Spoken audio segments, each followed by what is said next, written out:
Mana shu suratda nima ma'no bor? Hozir o'qib chiqamiz. Otani farzandiga vasiyat ekan.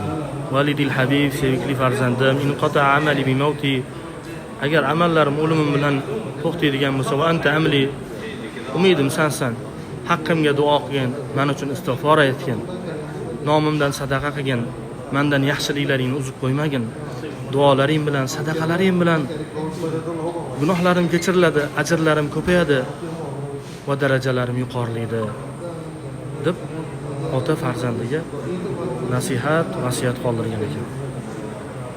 Har bir ota farzandiga shunaqa vasiyat qoldirish kerak. Har kuni, har lahza kerak bo'lsa, bolasiga xuddi shu vasiyatni har bir ota aytish kerak azizlar. Qola Rasululloh sallallohu alayhi vasallam, Payg'ambarimiz alayhisalom aytadilar, agar odam bolasi o'lsa, hamma amallari uziladi, illo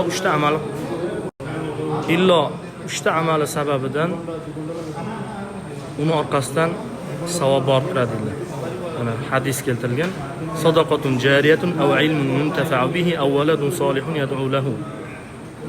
Imom Muslimda keltirilgan hadis, o'qitiruvchi sadaqa yoki odamlar undan foyda oladigan ilm yoki otasini haqqiga duo qiladigan solih farzand. Robbim hammamizdan mana shunaqa hadisda keltirilgan sadaqai joriya, foydali ilm va solih farzandlarni qolishni o'zi muvaffaq aylasin.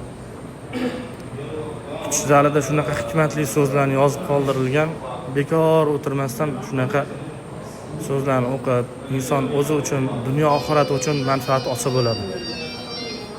Avvalo o'limni o'zi bizga eng yaxshi nasihatchi.